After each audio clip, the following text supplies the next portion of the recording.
All right. I'm going to go over to the PowerPoint show. There we go.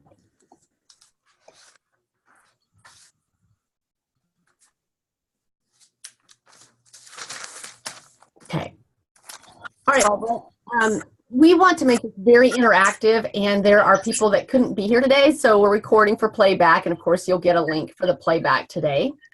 So guess what, Barb? You get just solo help today. How's that sound? Oh, excellent. I'm so excited. Great. So before we do get started, Barbara, tell us a little bit about your business and maybe some challenge points that you feel in your marketing. The one thing that I would say is my business is Insights, and I have a farm that's named By His Grace. And the thing, I really haven't started as of yet. I'm in the process of writing my business plan. So one of the things that I've went out on a limb and stretched is really committed to the therapy agency that I work with on doing equine therapy with the team. And that's going to happen in September. And so I'm really excited about doing that. And I'm kind of stepping out before I'm really feel like I'm ready. So I thought I would take this class in order to really understand kind of the bigger picture of marketing for equine assisted therapy services. Great. And what are some areas where you feel challenged right now in the areas of marketing that equine assisted psychotherapy practice? So one of the areas that I feel like I'm challenged is knowing how the market is going to react. Is that I'm in North Carolina and I'm in more of a low income sort of county, and so one of the things that I know or I feel is that my services may be too expensive for the local community. So I'm hoping to be able to draw from other counties. Charlotte is probably about 45 miles away from us as well. So in Greensboro's probably maybe about 55 miles. So I'm hoping that, you know, if people in the local area can't afford the services, and maybe I'm not thinking wide enough about corporate activities, but that's kind of the big challenge is maybe my thinking's not big enough just for the individual to come in, and maybe not thinking, you know, bigger corporate type events as well. Okay. Yeah, you know, a lot of the EAP folks do supplement their revenue with some of the equine assisted learning and coaching in the business sector. So that sounds like it's crossing your mind, but maybe isn't quite a real player yet. Right. Yeah, and you're really in a location where they'll travel to you. For some of that, for some of that type of programming, they'll travel because you're not that far out of the bubble. Okay. Yeah, and so as we go through this, you know, always think in terms of leveraging. How can you leverage your services? And there may be a way. I get that equine assisted psychotherapy is different than the learning and the coaching. And yet there are ways that you can leverage your services within the therapeutic realm. You know, one of the things that comes to mind, and I am a mental health professional, I just don't offer counseling anymore. I focus into learning and coaching. But, you know, back in the day, we always looked at leveraging with individual along with group. So that it was more affordable. And, you know, the other thing to consider here, and we'll talk more about this as we go along today, is in running an equine supported business, that has more expense to it than more cost to it than just, showing up to the office and meeting with someone face to face. There's a lot more involved, a lot more moving pieces. So let's just, go there then and get started at looking at this and how exciting that is for you. So when are you wanting to launch with this idea that you have? I am hoping to launch, and I really, really, really hope to make this date is we are probably August 1st. Okay. Good. All right. Well, hey, Barbara, thank you for giving Katie and I the opportunity to share this information with you today. And those of you listening to the recording, thank you for taking the time to hear the replay. And we understand sometimes life gets in the way and you can't make classes. So thank God for technology and the recording element. So, Barbara, Katie and I didn't just land here where we are today with our businesses by any stretch of the imagination. I started my early adult life in the military, and after I got out of the Army, I decided I wanted to go into veterinary technology. So I went to school and actually took a degree in veterinary technology, worked in an equine clinic for about 4.5 years, ran that clinic actually. It was a veterinary hospital. From there, I figured out that I was really good in sales and marketing and did quite a career in sales and marketing. So I picked up a lot of that experience there. I was the sales manager for a couple of radio stations, was the sales and marketing director for a chain of lube centers in Austin, Texas. I was always recruited into the next position. I never had to go looking for a job. It was just a natural tendency for me. But the thing, Barbara, that I noted as I got along in that career was I had a coach that whole time that was always pulling me forward and asking me to break my own belief barriers. So that's when I woke up one day and said, you know what, I want to be her. So I went back to school and graduated from coaching school. But while I was doing that, I also took a bachelor's degree in psychology and was urged to go on and become a counselor. So, I went through grad school and took a master's in counseling, and I still maintain my license. But the thing to note here is that what I learned about me was the psychology of money and business fascinates me.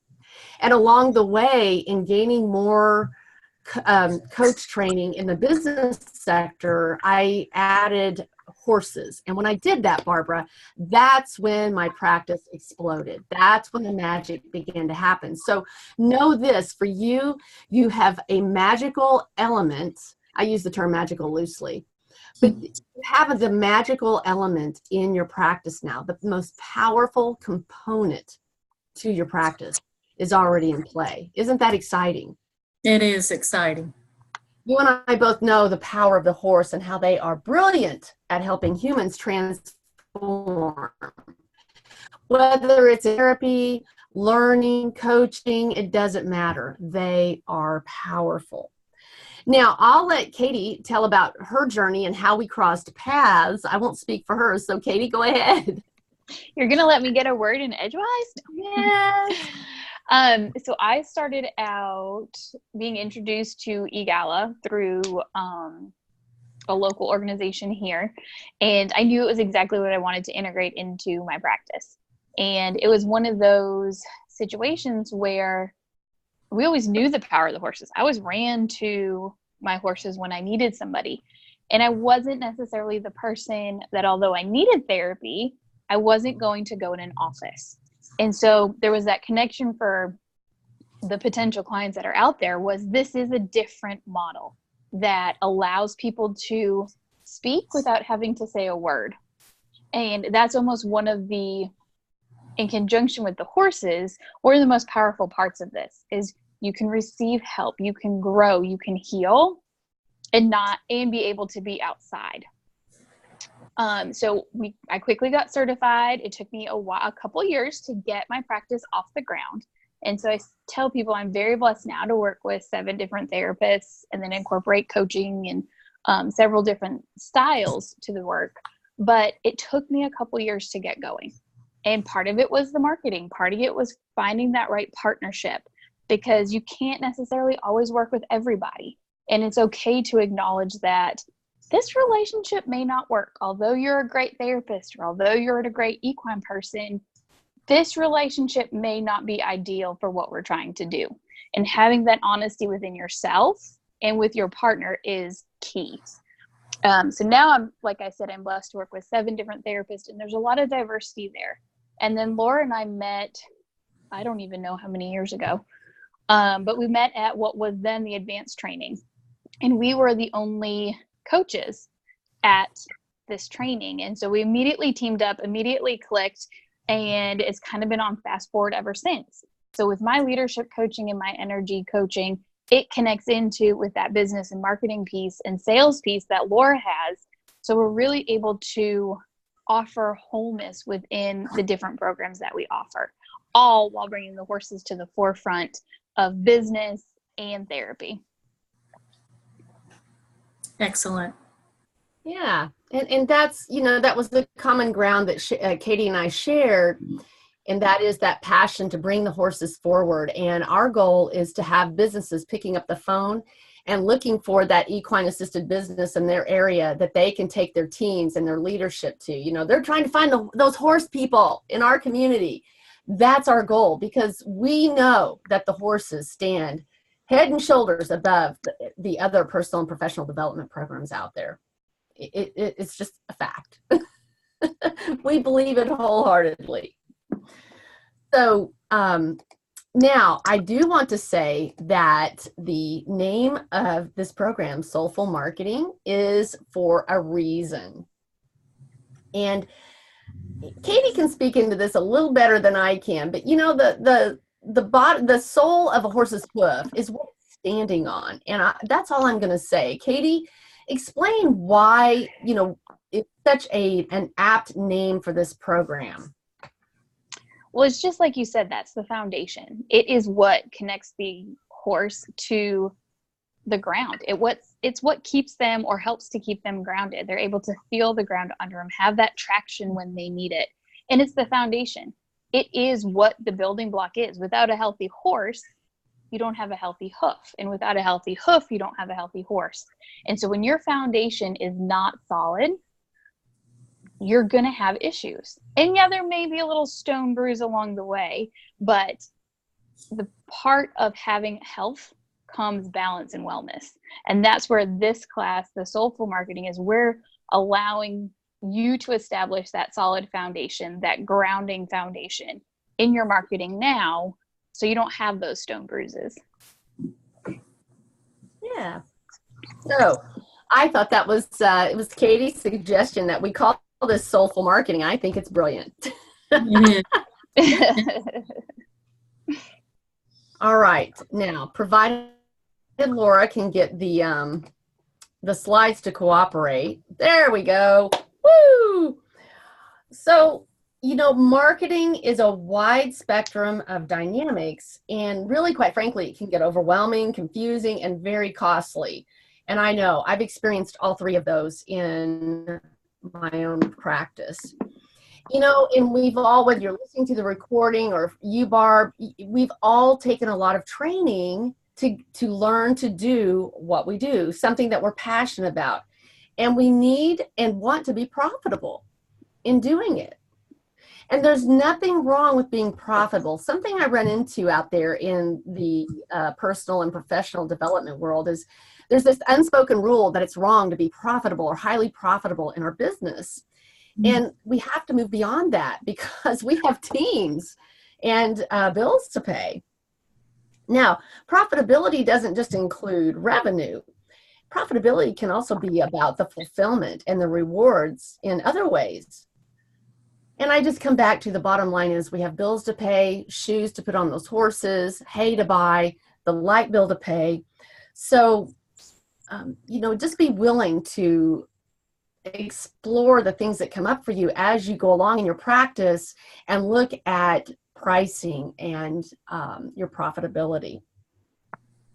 But today we are going to shed some light on niching. It's often counterintuitive. Today we will also give you some tips on making your services more marketable. We want to move you into thinking about leveraging your business to increase the revenue and also to see the true value in your services. We're also going to address that dreaded sales conversation. We're also going to help you understand what your brand is. Every business has a brand. We'll look at some tips on profitable and proper networking. We're definitely going to identify some common marketing mistakes that can save you money. Now, I just want to be clear here. The information I'm covering today is the foundational work to be done before you launch an email campaign, before you have a logo designed, before you do any advertising. And I just want to say that marketing implementation strategy of your marketing is best left to the expert. But once you're clear on all the pieces we cover here today, the marketing strategy is a lot easier. You know, I have a team. I have virtual assistants, a webmaster.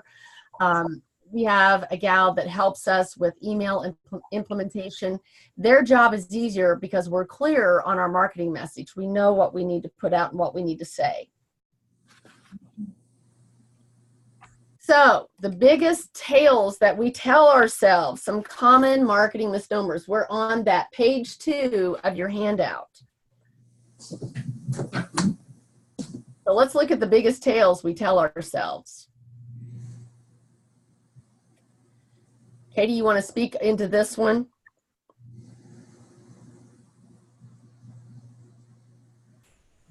Yeah, give me just a minute. I'm having technical issues. Oh, okay. Well, I'll let I'm you only get caught up. catching every other word that you're saying. Can you hear me okay, Barbara? Yes, I can. Okay. All right, so you can hear me now? I can hear you now. Perfect. All right. So with this first one, it's you're going to cast that big net. If I have my niche, I'll lose clients and I'll lose money. Yes, and whichever one you want to slide in there, you're not honing in on this because it causes you more work. You're putting forth so much effort to try to grab anybody and everybody that you're really missing out on who your ideal client is, which then will elevate the work you offer. And you'll have more clients coming in because you'll be doing the work that you're passionate about. So instead of being busy trying to fill, and do, you'll be able to sift through who you want and who you don't want. Awesome. And then this next misnomer. The only one thing that I do, I only deliver one service. Now, Miss Barbara, do you only deliver one service? No. No. How many services do you think you deliver? Probably at least 4 or 5. Okay, what are those? Well, as I'm hearing both of you, is that the learning piece of it is a huge piece. Coaching would be a piece of it. Helping, you know, from a coaching perspective, is probably helping businesses in their business, as well as the therapy and group would be another. So that's 4 there. And maybe even like retreats or camps for kids just to learn about horses. So yeah, so that's actually at least 6 or 7 offerings that you have. But you have more than one marketable piece. So even though you may think therapy, you know, right now after a half-hour conversation, you've already expanded to over 7 things. And so you're able to be able to find what is there and make it many marketable pieces where you are the foundation of that.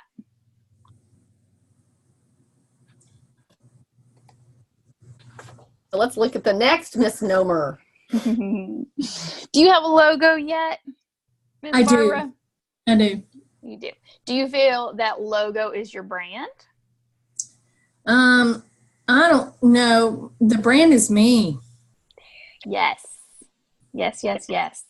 And that will all incorporate at least those 7 marketable pieces that we just talked about. So many people, and I fell into this too a little bit because I was doing the business card shuffle.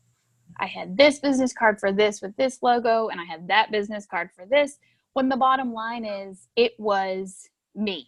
I am what makes this program operate and what makes everything grow in conjunction with my team members.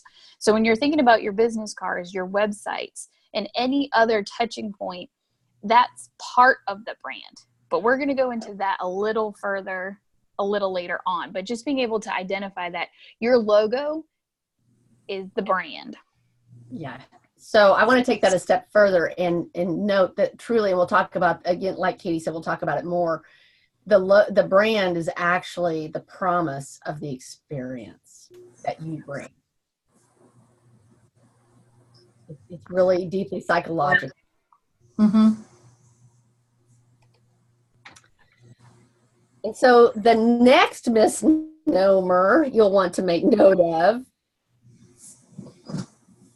is that comparison to that competition. So in our area, because you're in Salisbury, right? Right. Yes. So you have, like, you'll be in Salisbury. I'm in Mooresville. There's another program in Mooresville. There's a program in Davidson.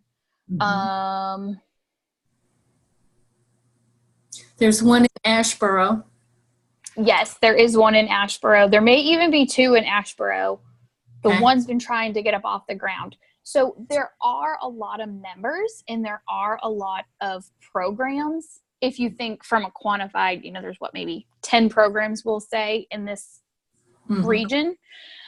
But the biggest thing is not comparing ourselves to everybody and not thinking that they're competition.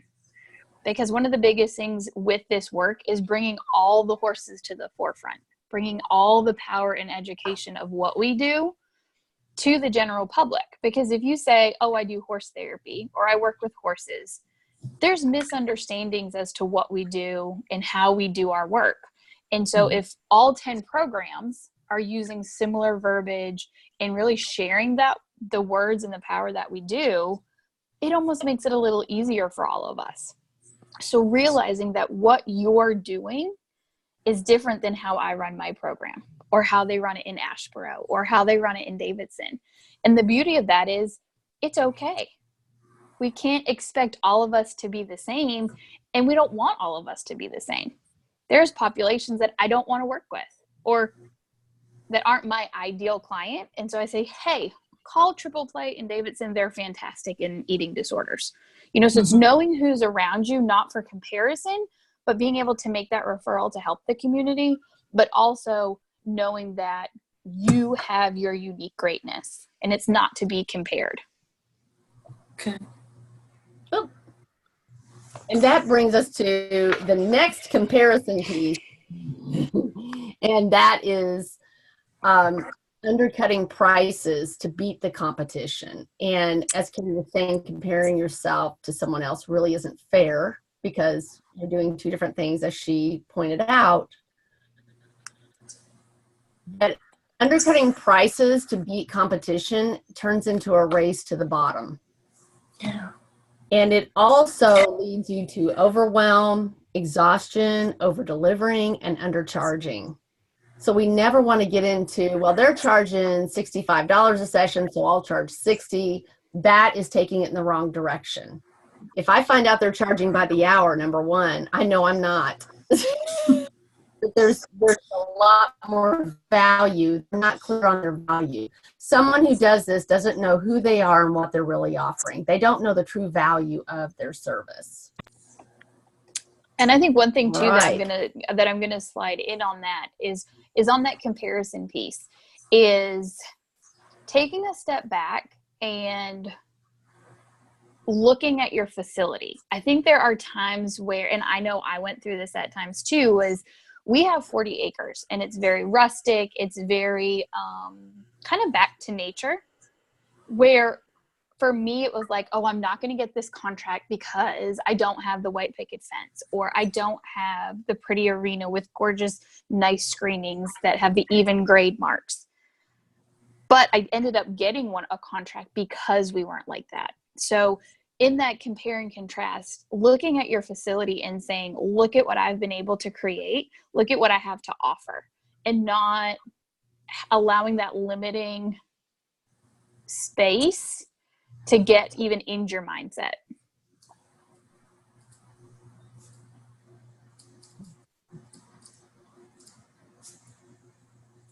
All right, let's look at this next misnomer.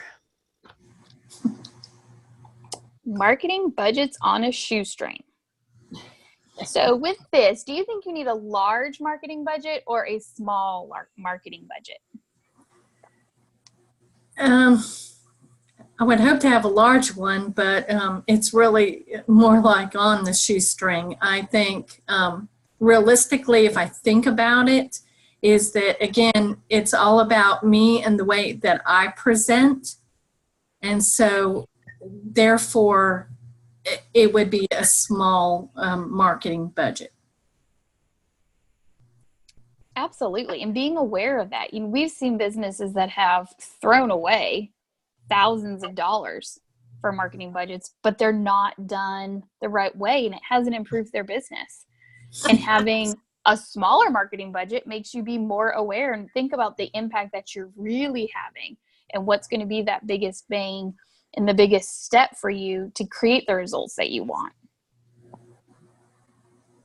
Yeah, and just to step further into that, you can actually get greater results when you are clear on your process, clear on who you are and what you're bringing to the table, clear on how to sell, and step into that. When you have all of that in place, you can really knock down some nice numbers on a shoestring budget.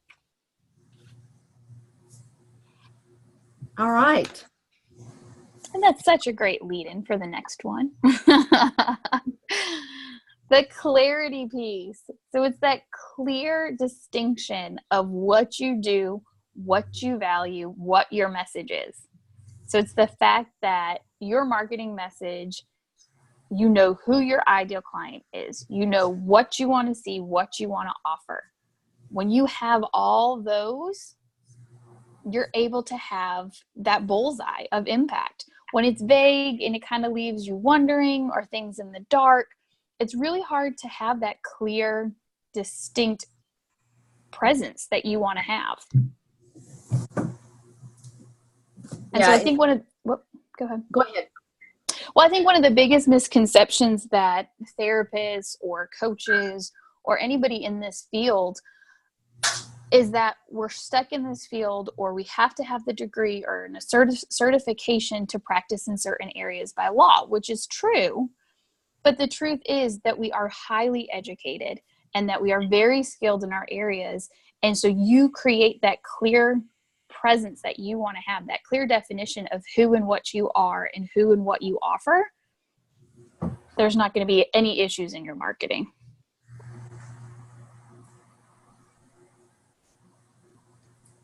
Okay, let's look at the next misnomer. Can I ask a question back about the last one? Yes. It's really getting clear. So when you have 6 or 7 lines of business per se, camps, retreat, coaching, learning, those all may be different clients. Can you talk a little bit about, being real clear on that piece? Well, there's got to be a fine line in those businesses. I run 2 businesses, and there's a very clear-cut line in them. And I should say 2 niches. And so you're going to find between the psychotherapy and the learning and coaching that there's probably going to be different niches. Would you agree? Mm-hmm. Yes. And we're going to talk a little more in depth about niche than the others tonight. So hopefully that will help start looking at that. And the other piece of this is you may find places where they overlap. Because in my 2 niches, there are places where there's overlap. Because in my 2 niches, both are business owners. Both have an entrepreneurial spirit. However, the skill sets and things that I teach them, there are areas where we come together for training, but for the most part, we're like this. It's two different tracks. So there are going to be times where you may have to give something up because it's just really not bringing you joy. You know, I have a lot of team members, I have other coaches that I work with, and I will delegate, let go of those things that are not, they don't bring joy to me. I have no inclination to stand in front of a classroom and sound like Charlie Brown's teacher, because that's how I feel. Now, there are certain things within my practice, within our programs, that I love to do. Most of it's with the horses. And those things that I don't, I let people like Katie, where she has joy in doing things that I don't. You may find team members that you let go of some of that, but it's still within your program offerings. Does that make sense? But when it comes right down to the main marketing, there may be things that you find that you just need to let go of because it dilutes the magic you're doing in your other work. And when it boils right down to finding that unique brilliance, that place where you're in your flow or your zone, whatever you want to call it, and marketing real strong there. And that's what this is all about. It's marketing real strong there so that you get the workflow, the traffic that you really want. Thank you. Does that help, Barbara? Yep, thanks. Okay. So let's look at tracking the wrong numbers. So do you keep track of? Crazy. Oh, this fly is going to get it. Is it a fly or is it a hot flash? Sorry, I had to get that in there when I could. So, Miss Barbara, do you track your numbers with either what you've done in the past, or as I know you were not fully started with your live launch date yet, but are you keeping kind of a number on what's going out and what's being received? No, not as well as what I should be. Okay. So that's what's going to be one thing when you get started, or now after you get off this call, is that to see what numbers are being able to be tracked for you. So it's the landing pages, it's the calls, it's the ads. And if something isn't working, coming up with the answers as to why it's not working. Like Laura and I launched a program years ago. We thought our landing page was awesome. We thought everything was great, but it did not convert to any quantified numbers that we wanted. And so it was, were we looking towards the wrong people? Was it a weak call to action? You know, why wasn't it processing into the phone calls? Were we not asking the right questions? What is causing this dip in our marketing that's not right? And for us, and for this first, well, I think it was one of the first programs that we launched, really the call to action wasn't there. It wasn't drawing anybody in. And so it's being able to put something out there, say, okay, this didn't work. Let's go back to the table and let's rework things, and not get, well, I'm going to admit we were probably a little discouraged, but not holding on to that large discouragement, and being able then to say, all right, this didn't work. We're going to scrap that and then go back and figure out how we get the right numbers.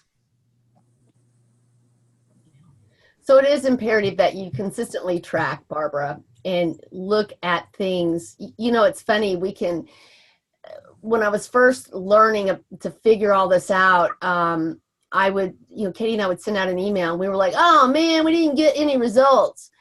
And it took us a little bit to figure out that we needed to dive into looking at why, and looking at, well, did people even open the email? What was the open rate? And then did they click through to the links that we needed them to click through? What was the click-through rate? And then when we could look at that, we could look at, why, okay, so this many went through to the landing page, but there was no conversion. We had to learn to track the right number so that we could figure out what needed to shift. And then those shifts come from even like the day we're sending it. Sunday, Monday, Tuesday, Wednesday, Thursday. What day is the best day to send it? Do we need to send it at 6 a.m.? Do we need to send it at 4:30 p.m.? It's those types of things that really make a difference when it's coming to that marketing.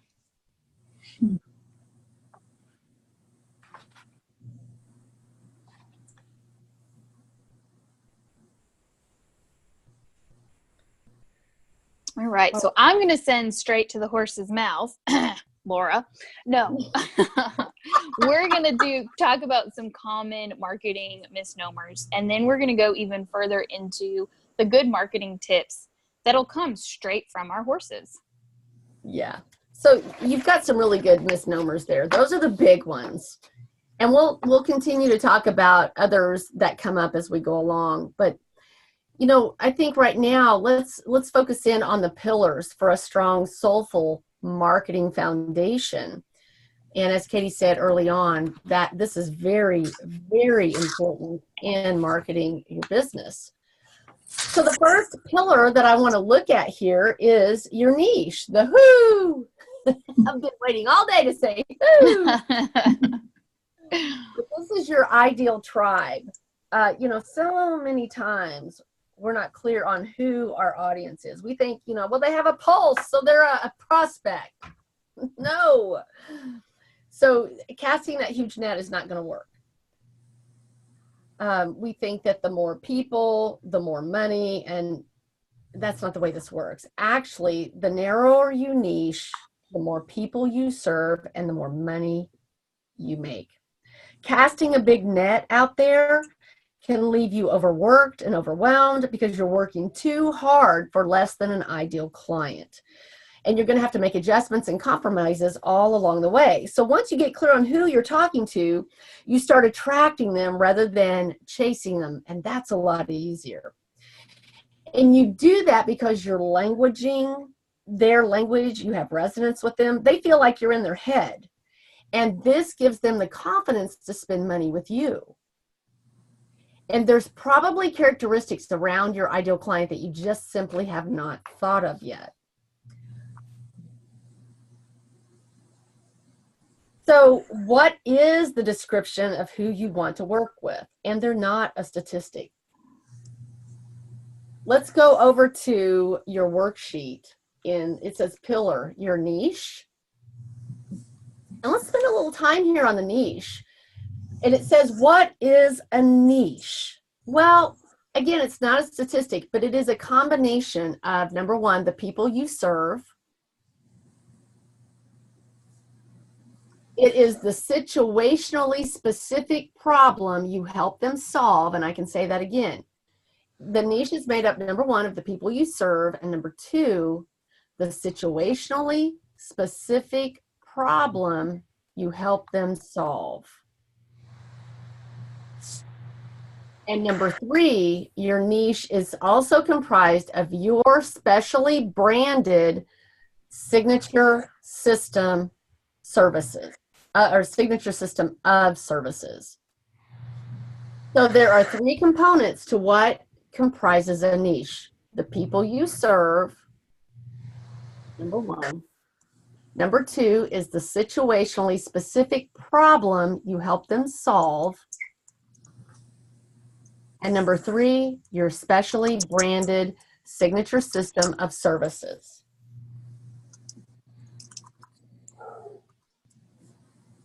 So you want to look at their pain points. What are the commonalities with them? Where do you find them hanging out? You know, where can you connect with your niche? So take a moment here to jot down the answers to the second question. What does your niche look like? What are their pain points? What are their commonalities? I did a blog today on niching over at horsebusinesswhisperer.org.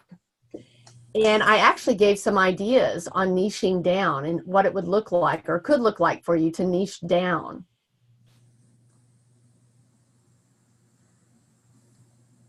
So Barbara, if you pick one of your services, what does your niche look like? Well, my ideal client would actually be teenagers. And so it would be the client, that's the client, but the customer is actually the parent of those kids, because the kids can't go and buy services, right? So it's the parent. And what would be the commonalities? I would think that some of the things, you know, where you might have kids that have suicide tendencies. I really like working in that arena of suicide. I also like, so where would I find those?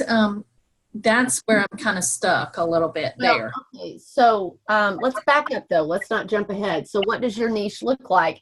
So true, you're probably marketing to the parents. Right. So you're going to be speaking into their pain points. Mm-hmm. You know, now off the top of my head, riffing here, it's going to be, you know, they're laying awake at night worrying about their child. Right. So if I were writing a marketing piece, one bullet or one piece would be, you know, what would it be like for you to sleep well at night, feeling confident that your child is going to be okay tomorrow?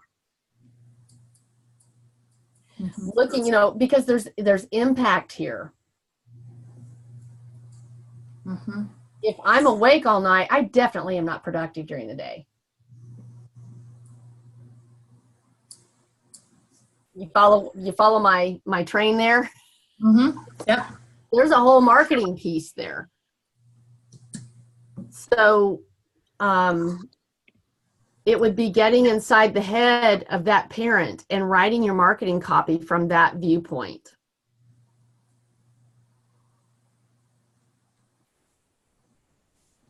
And it's one of those marketing points where you may have to go a little deep and harsh in the sense of connecting into those heartstrings.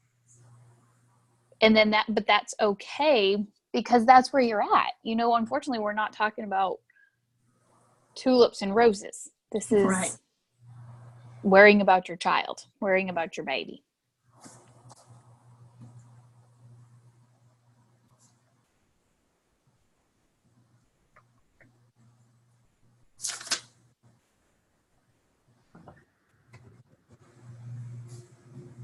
So your niche is going to have commonalities. You know, their children may be of a common, you know, age range. And since I said teenagers, you know, it's like 11 to 20. Mm-hmm. Yeah. So there's a commonality there.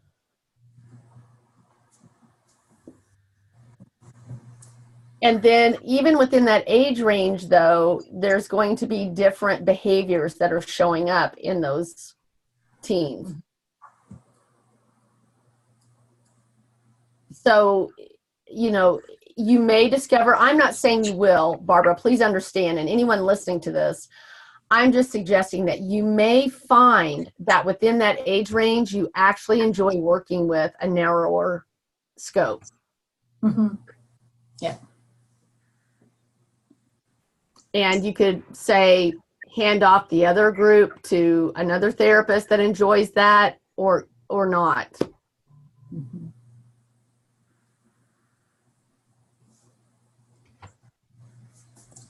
Actually, I do, Lorna. I like the 11 to 14, 15-year-olds. Mm-hmm. So that may be, you know, if that's really your zone there, I would say market into that. Okay.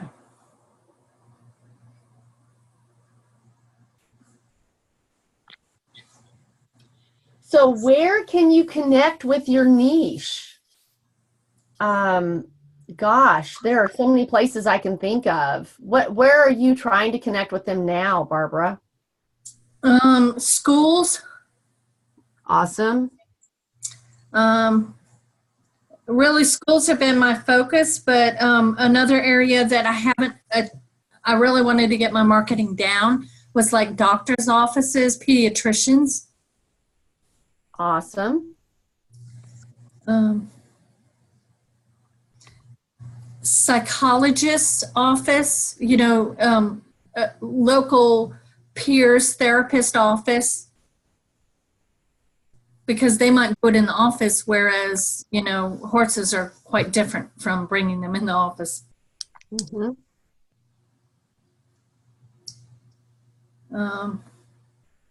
Those are the ones that come right off the top of my head. Yeah. So it's looking at those referral sources. Mm-hmm. And it might be worth getting with your team and brainstorming, because a lot of times when you get other people involved and ideas start rolling, these great places can show up. You know, like what about HR directors of large companies? Mm-hmm. They may get through the, you know, through the grapevine that so-and-so's child is having difficulty, and this is causing difficulty in their performance, in the employee's performance, because they're laying awake at night. Yeah, good. That's a great one.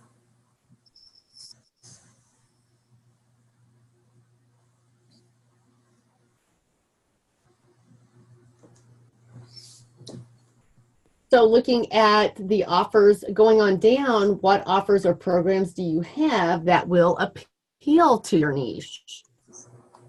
This is where it's really critical that you are clear on your programs, your offers.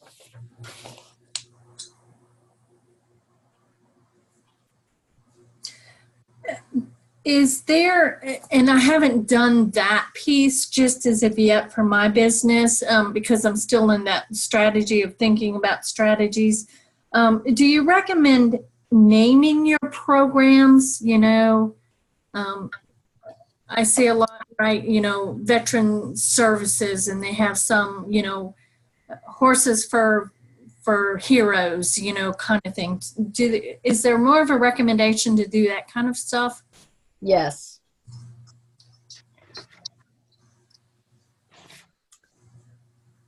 And here's why, because you're putting it out there, you're putting it out there, you're putting it out there. You want it to become known. If you're constantly changing it up or you never name it, Mm-hmm. it's harder for people to remember.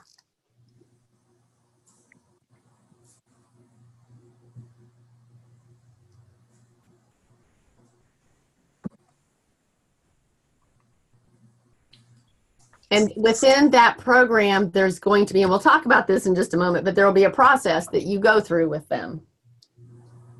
Okay. But overall, you want to get it really clear so that you can just rinse and repeat, rinse and repeat. I think one of the traps that I fell into big time over all the others in looking back over my career, and I've been at this for nearly 20 years now, is that I felt like I had to come up with the next program all the time. I was always changing it because I felt like I had to keep the, you know, well, they've already seen that, so I had to come up with something new. Oh my gosh, I was working hard. And you don't. You want to stick with the same thing. Laura, do you make changes to it, but it may be named the same thing, you know, there's an enhancement to it or something to that effect? Oh, yes. Katie and I are always improving the 48-hour breakthrough. Okay. But always offer the 48. The mainframe of it never changes.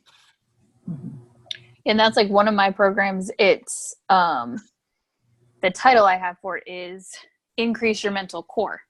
That program has changed a lot over the last 7-8 years, but the name always stays the same.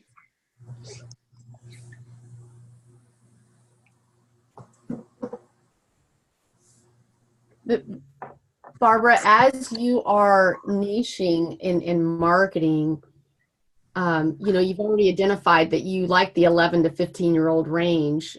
I'm going to encourage you to niche down, hone it in, and just look at the problems being experienced both by the child and by the parent. There's your marketing pieces. I mean, brainstorm those problems that they all experience. Well, like with that group, the 11 to 15, they're going through so much. Like we did a group of about that same age, and the stuff that these young ladies were telling me, I'm like, I didn't think about that until I was like 20. And I was almost blown away at the pressures that they have. But then they were so open with each other, with my therapist and I, about what was going on for them. And so it was almost like they embraced the fact that we were embracing all the weight that they were carrying versus being uncomfortable with it or being like, oh my goodness, why are you even thinking about sexuality at 11? But that's where our society is. And that's where those poor kids, I say poor kids, but that's where those kids are. And it's being able to go to those deep places and say, no, we're here. And I'm here for you. And the horses are here for you. Because that's a tough age. It is.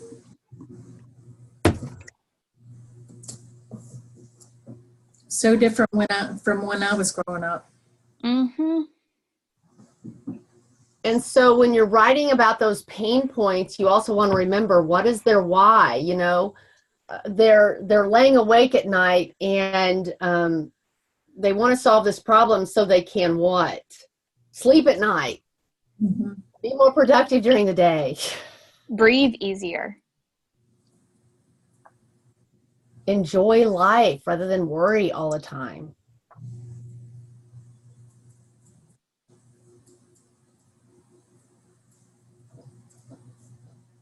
What would be some values that you could think of right now that you offer your clients? Values like honesty. Mm-hmm. I would think honesty would be one, because I mean, and I think about it, I'm thinking about it from this perspective, is that my honesty to the client, but also the horse's honesty. Something, you know, another value might be clarity. Is becoming, well, clarity, and my clarity is that I really want to focus on people's well-being, their wellness, and from, you know, not only, you know, helping them mentally, but helping them physically to work through things. Am I answering your questions? Mm-hmm. Because if you look at that, how many 11 and 14-year-olds have a safe space for honesty and clarity? Mm-hmm. Or even given the opportunity to discover what that might be?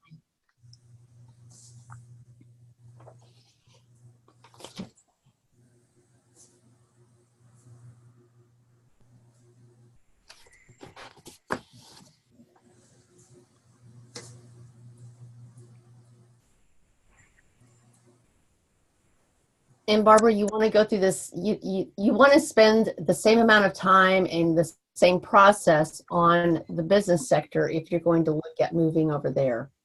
Okay.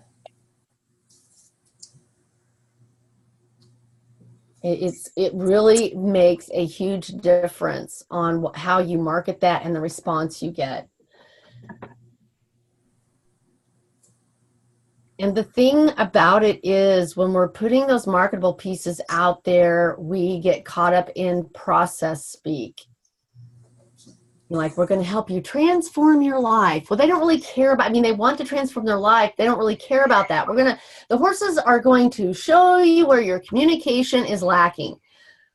They don't care about that either. Does this make sense?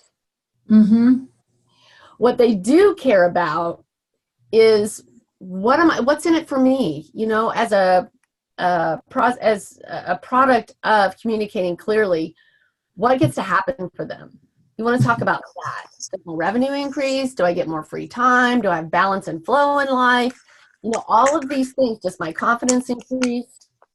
You want to really speak into the marketing with results-based words, and if you can apply that, it will add power.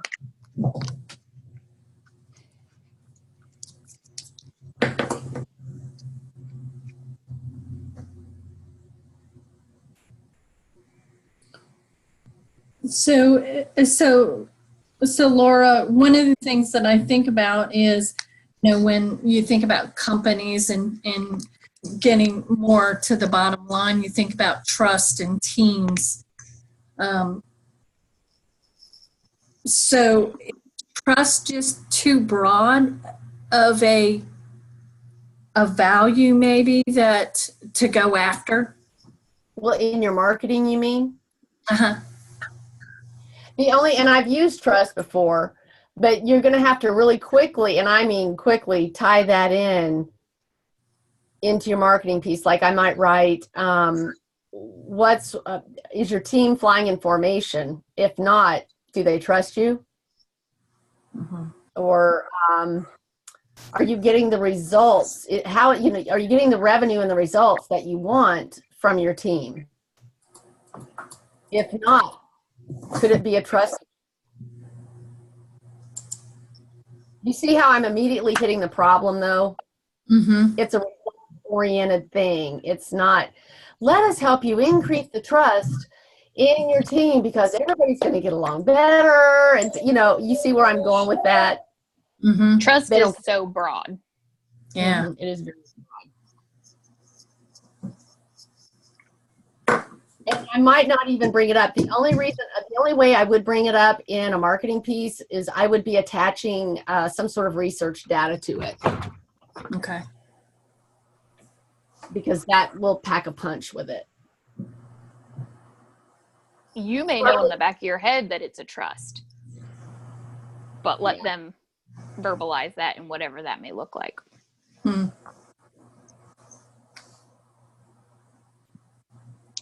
Any other questions about niche here, Barbara?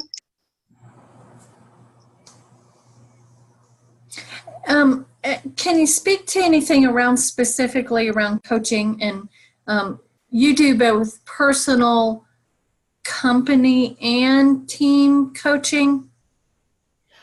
Right, we do. We'll coach both the teams and the leader. Okay. But there's two different marketing pieces with that. We teach 3 different levels of leadership here. Okay. And the team doesn't come into play till late in level 2 and then definitely in level 3.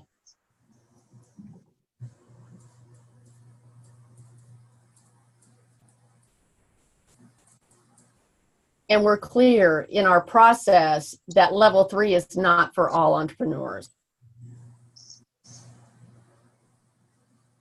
Our level 3 of leadership is more for those entrepreneurs, companies, business owners that are moving through high 6 figures, toppling over into 7 and multiple 7 figures because they've got teams that they're managing and relying on. And so if you're talking to the solopreneur, it's really not applicable. Although he needs mission, vision, and values, and we can certainly do, say, a VIP session on that. He or she is not going to need that entire program. You see how I'm very clear on what it's for and who it's for? That's how people want to be.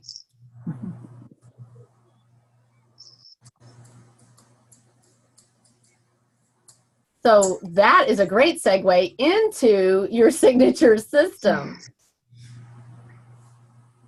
And before I move on, Barbara, do you have any other questions around niche? Do you feel clear on your niche now? Mm-hmm. Absolutely. I should say niches. And here's the thing. There's going to be differences a lot of times, say, between a solopreneur and someone who's running a multi-7-figure business. Mm-hmm. Your problems are different. Now, is the underpinnings, the psychological components, are those different? Probably not. I mean, that's what we deal with in level 1. But as you progress along, it's going to change. So let's look at your signature system, your signature line of processes or programs. And most people think they have 1 or 2 things that they do, or on the opposite end of it, they may think they have 2 different businesses, and they really haven't looked at how to put their perceived 2 different businesses together yet. So the key is about looking very closely at what makes you special. And we're in the next pillar called your process. The kitty cat is participating today. So you want to look at what makes you special and what are you offering really. You want to break it down into the milestones that your ideal clients go through in the process of experiencing that special thing you do. Now, the thing that I'm curious about in your niche, Barbara, in the area of your signature system or your process, is you're working with the young teen. I'm wondering, can you offer services to their parents as well? Mm-hmm. Yeah. Okay. So there's going to be a process perhaps where you're working with the client, you're working with the teen, you're working with the parents, and at some point they may come together. Or you may have them together right off the bat. I don't offer counseling services anymore and realize there are different modalities out there along with the horses. So, you know, look at the process that you want to take this family through. Does that make sense to you, Barbara? Mm-hmm. So I'm just going to riff here. I might say, so Barbara, in working with Joey, your young teen, we're going to get together and do a needs assessment. You may have a fancy name for that. And we're going to meet with each of you individually to find out what's really going on. And then we'll start putting the pieces of the puzzle together, and we'll work a few sessions separately. And then at session 5 or 6, we're going to bring the family together so that we can continue to put the pieces of the puzzle together. Do you see how I'm showing them how we're going to solve the problem? Mm-hmm.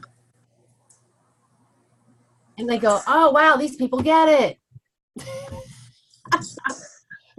It may not sound even similar to what I just said. Katie knows I'm a pretty good riffer. So you just figure out what your process is for them, and you line that out, and then that becomes how you market.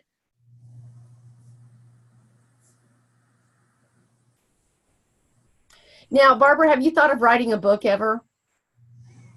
I'd like to do that. It's on my bucket list. Yeah, so this lining out each step of your process will help you tremendously in writing that book. In fact, you could probably already be writing the book. If it's along the lines of your work, you will find yourself writing the book as you're doing your marketing. Isn't that brilliant? Mm-hmm.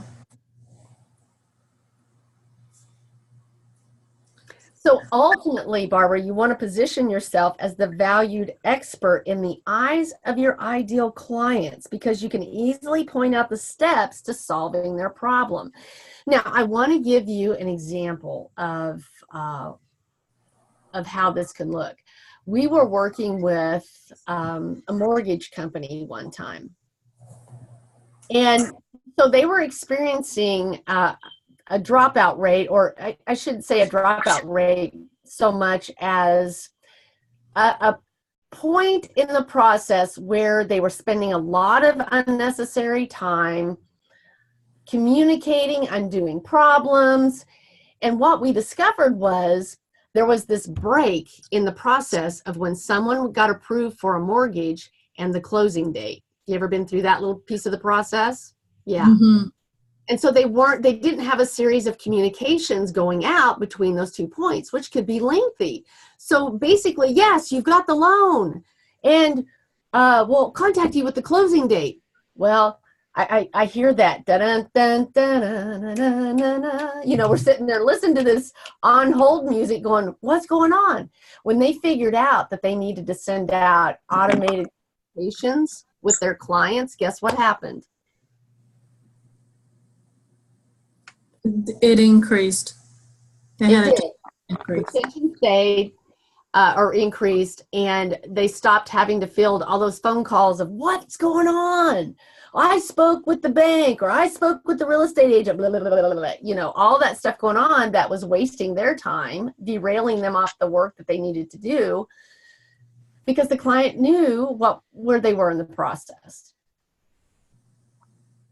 So it's critical that you understand what's happening in your process. You want to create new programs and offers that align with each other, keeping it easy and simple to retain your clients. When you do that, you create programs or offers that you become known for. You know, people know us for the 48-hour breakthrough. Everybody knows about the 48-hour breakthrough in the communities where, you know, we've really done a lot of marketing. So it's easier to get referrals that way as well.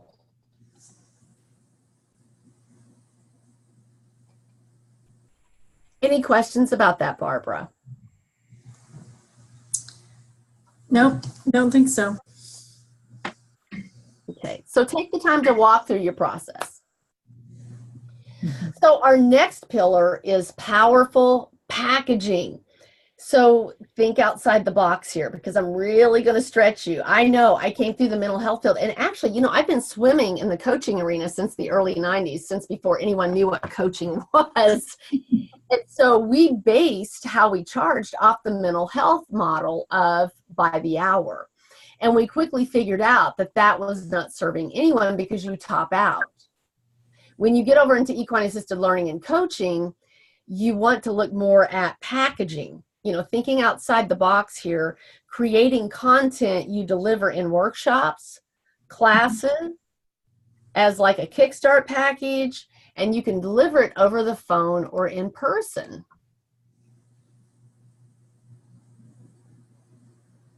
Now, you want to shift out of the trading time for dollars model and into the mindset of owning your value. So what happens there is it's real easy to slip into the, oh, I want to make sure they get great value, and we start over delivering, or we lower the price, or both, worse yet. So this allows you, when you know how to package, you got it lined out, you stop overloading those packages, and that will save you tons of time and energy. It cuts down on the hours of that you work each week. So you're more rested. You're ready to provide high value service rather than doing it tired and frazzled. And you can dust off old offers and re-energize them with a fresh approach. Like you were talking about early, Barbara, you know, honing it, polishing it up, and putting it back out there. So a quick example would be, I offer a monthly, and we've had some other things going over the spring and summer, but we usually offer a monthly program called Coffee with Coach Laura, where I rotate like 3 to 4 topics. But it's all the same thing, problems that leaders experience. You know, like time, I call it time unmanagement. They love that. We look at your secret money code and how that's impacting your revenue. So all of these things, but what they know is that it's generally an affordable morning, and the money is donated to organizations that use horses to help veterans. So that's something that we've become known for, and we put it back out there. So remember, just while you're with your team, also brainstorm a little time on revenue increasing ideas. Maybe you want to offer a certain class. Maybe you guys want to do a joint venture with, say, a professional organizer in your area. I mean, you could have that professional organizer come in and talk about how a tidy office, an organized office is more productive, and then go to the arena to anchor their learning. Great way to help. Mm-hmm. And this is going to be really imperative for you to sit and think about because of the region you're in and how you already verbalized that it is a lower income. And the other thing too is that limitation, or the part of, do you guys take insurance? It's going to be that balancing out of, well, Blue Cross and Blue Shield reimburse this, or Medicaid reimburse this. That's one side of it. there are still different things that you can do. So you're not just making the 97.26 or whatever Blue Cross and Blue Shield is reimbursing right now for an individual session. So this is going to be one thing that's you're really going to have to take a look at and know that there's a lot of creative ways to increase that revenue and not be limited by either income or insurance, because that's frustrating.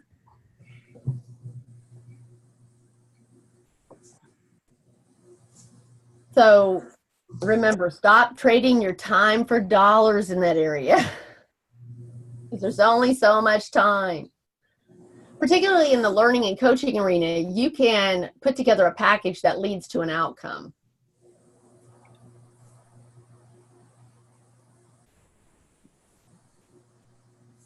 Speaking of money, we're going to look at evening out your cash flow.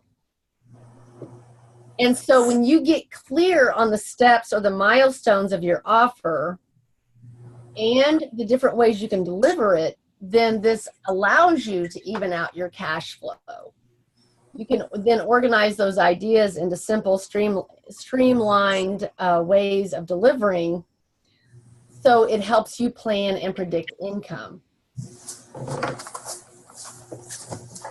Now, in the areas, Barbara, of coaching and learning, and even for your therapy clients, it's like once you've completed this part of the process, what's next? You have to think about the what's next. When we came up with the 3 levels of leadership, we began with level 1, and then we saw what was next. And so we did level 2, and then it emerged what was next, and we developed that. So you want to stack those offers so one leads naturally to the next.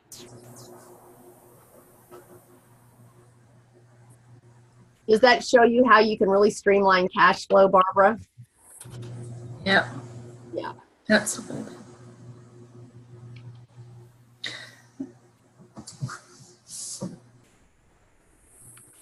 Because what I just think about, if you just did psychotherapy, well, not just did it, but if you do psychotherapy, once somebody gets well, what else could you offer to that person?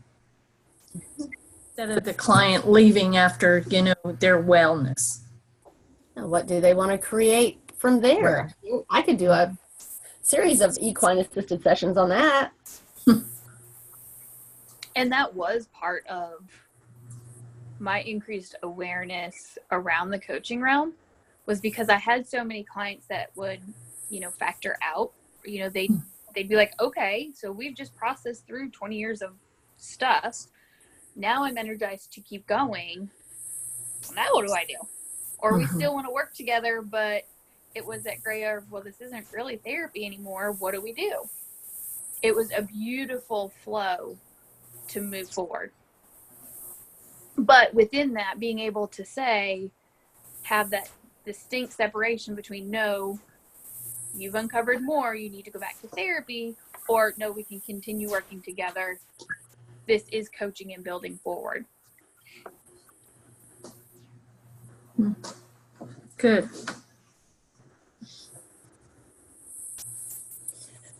Yeah, so you want to really look at the least productive and the most productive activities. You want to focus on the right things. Evaluate which pieces of your marketable content are profitable, and if they aren't, look at how you can make them profitable. And if you can't make them profitable, they probably need to go.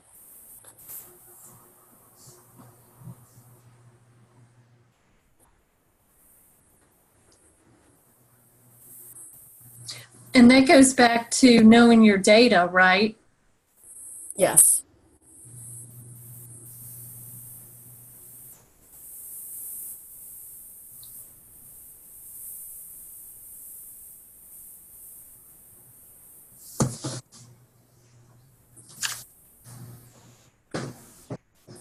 So now let's talk about the next pillar, empowered pricing and sales conversations. Charging what your services are really worth. I think the most common question that Katie and I get when we're out working in this arena, you know, presenting, is how much do I charge? And this is a multifaceted topic because you have to be able, one, to stand in the truth of your value by identifying what your service or your product is really worth. And that's a twofold thing. You have to identify what the product is really worth and what it will cost your potential client if they don't hire you. And the impact goes a lot deeper than you think. So you want to figure out the cost of your service with the delivery prep time along with other costs so you can easily come up with what to charge. You have to develop respectful pricing and money boundaries so you avoid over-delivering, undercharging, late client payments. And let me tell you something, legal agreements are beautiful here. I can't stress enough about legal agreements. And it's having that powerful conversation. If someone calls you and says, I want to do a team building session for 5 hours, what's my cost? You say, excellent, I appreciate you calling. Let's dig a little deeper. It's not something that you can spit out. I went back and forth with a lady, and it was the secretary to the president, and she wanted a flat, straight up figure. I said, well, it could be anywhere from $10,000 to $20,000. I need to see what we need to hold more conversations. It's not a simple 1, 2, 3 answer. And sometimes they can get a little pushy, but it's you having the boundaries to say, no, let's explore what your needs are. Let's explore what I can really offer you and what we can deliver. And if you have your prices on your website, take them down. And there's a strong reason for that, because people will come to your website and see that and they can go, oh, that's too expensive, and go away without understanding the tremendous value that you're bringing. Or they can look at that and go, well, they're not charging that much, must not be that good. You don't ever get the opportunity to have a conversation with them. So avoid making those common pricing mistakes, especially the ones we mentioned at the beginning about comparing yourself to others, comparing your prices to others. You want to create massive social proof that your fees are worth every penny, meaning build strong testimonials, social media, and other touch points to build your celebrity or your expertise. And please keep in mind that an effective testimonial has a structure to it. It has a method to the madness. When you talk about your service packages, you want to use results-based words like we were talking about earlier. And how that might sound, Barbara, is free up 4 hours a week using my XYZ service, or increase revenue by 25% when you come through our program. Save up to $600 per year with my Clear Your Clutter class.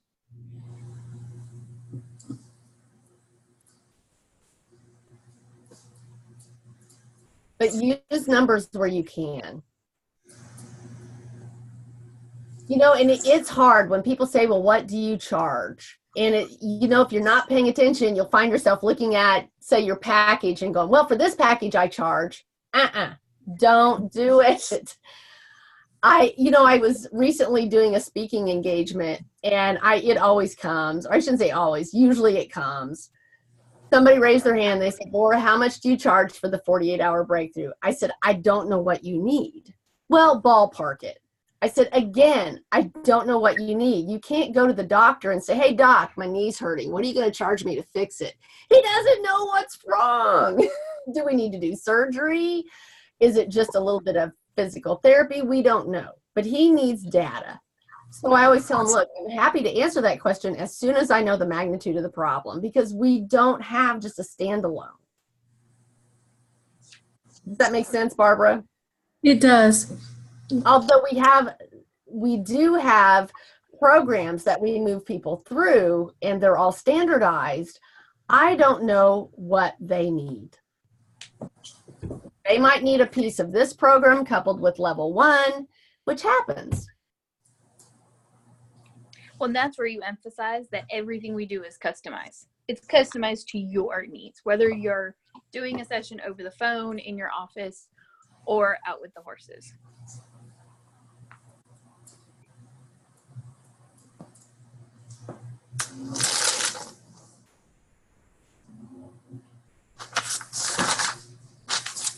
Now, that leads into our next piece here, is that dreaded conversation. It's how to close the sale, how to ask for the money, the price of the program. So know that we all have them. We all have those conversations. And for whatever reason, mental health professionals and coaches struggle with it a lot. Because, listen, we don't typically like to ask for money. It's uncomfortable for most of us. So the thing that we have to come to grips with is that we're all salesmen and women.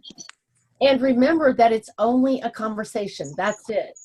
A conversation that you definitely want to master.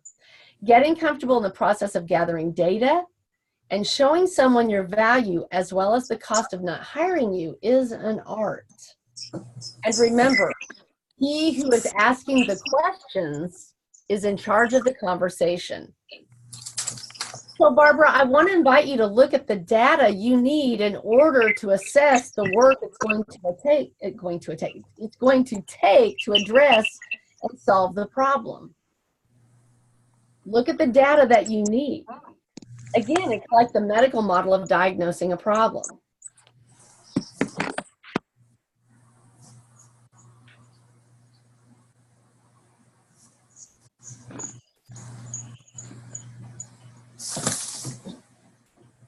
And so you have to be prepared. I tell people to develop the questions around the data that they need. Now, in our facilitator, we teach others how to lead the 48-hour breakthrough. So we have a certification program that, and in that program, we teach them the process that we use with the template that we use in the sales conversation, making it conversational.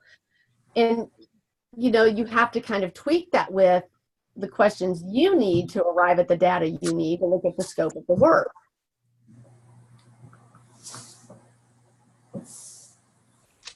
But I promise you, when you point out to someone that they have a $1 million money leak, you've got their attention. They're ready to hire you. $15,000 to solve the problem is hardly a drop in the bucket around a 7-figure money leak. Right.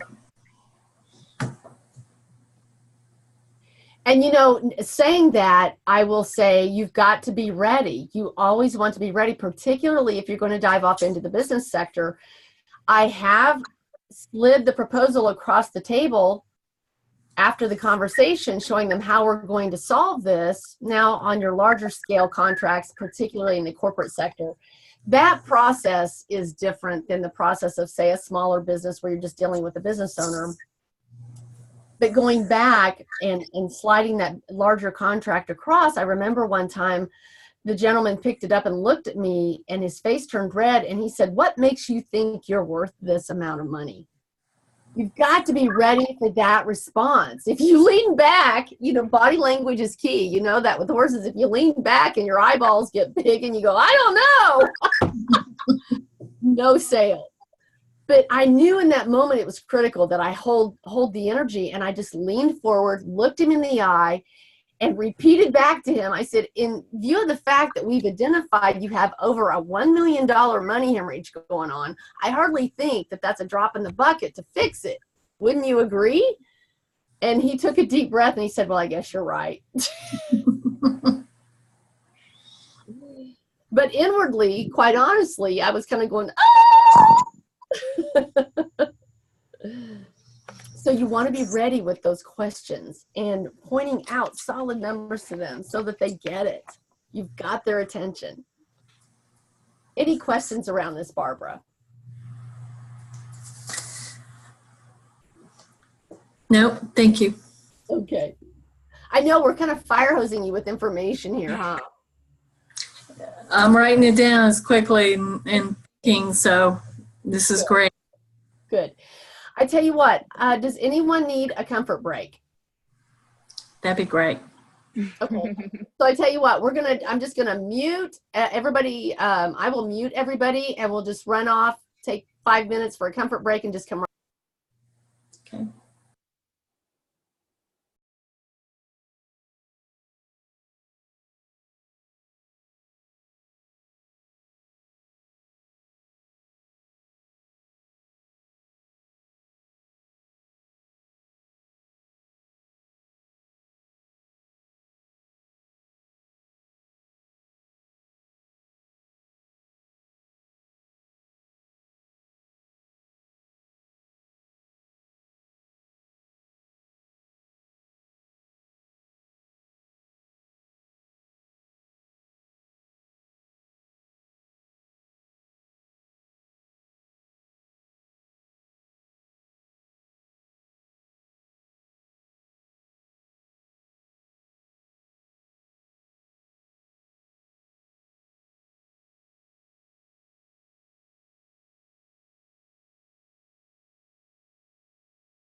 Hi, Barbara. Hello. Nice to take a little break. It was nice.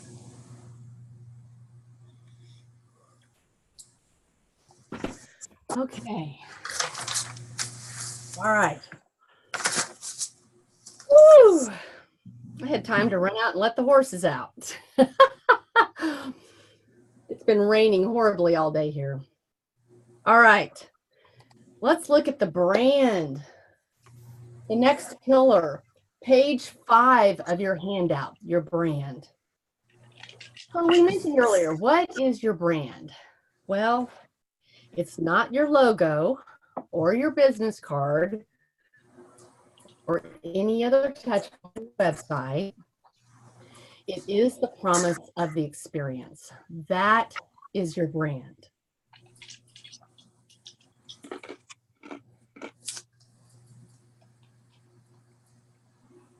So let's think about this.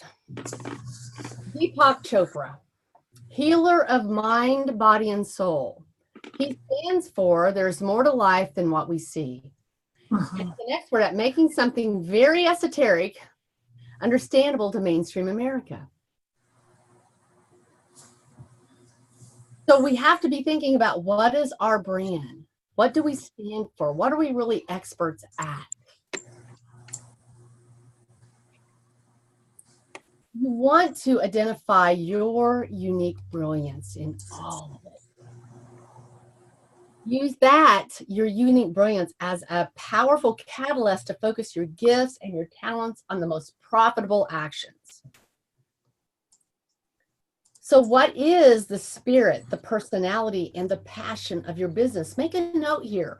What do you think or feel is the spirit, the personality, and the passion of your business? What is it you really want your people to experience?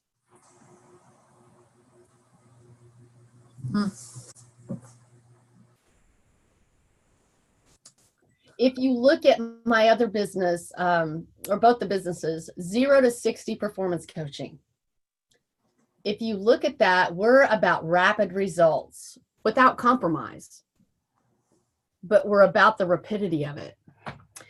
If you look at Horse Business Whisperer, the name itself implies a connecting, a partnering with our clients. So really, I invite you to take some time to think about the personality and the passion in your business. And that's a great thing to do, or excuse me, a great exercise to do in that is to ask other people what they see in you. Now, in our work in Business Boot Camp, we use an assessment called Branding with Archetypes to help our clients establish their unique brand. And your brand archetype reveals your uniqueness, your strengths, your weaknesses. And we all have those. But just really ask other people, what do you see as the spirit, the personality, and the passion of my business being?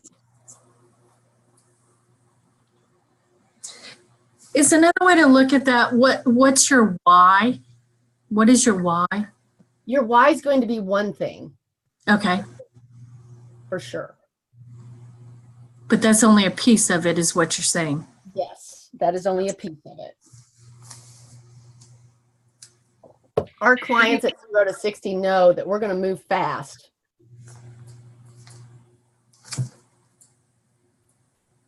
Did you start to say something, Katie? I did, yes. Oh, go ahead.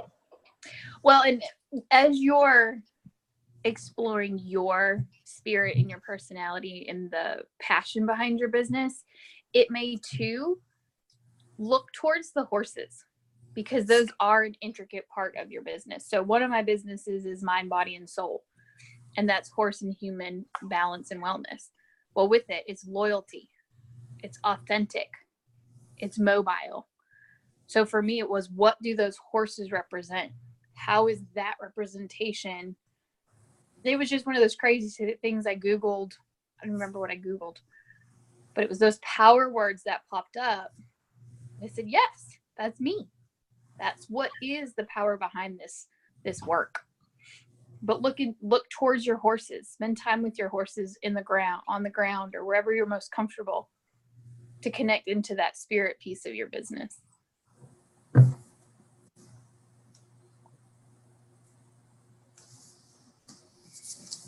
What was the assessment that you said you used, Laura? We use a branding. We use archetypes to brand out with our clients.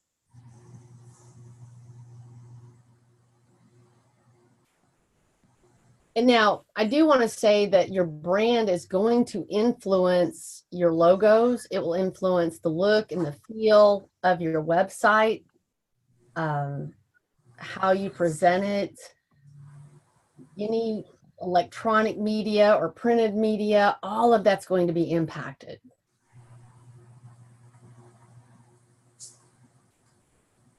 By your brand.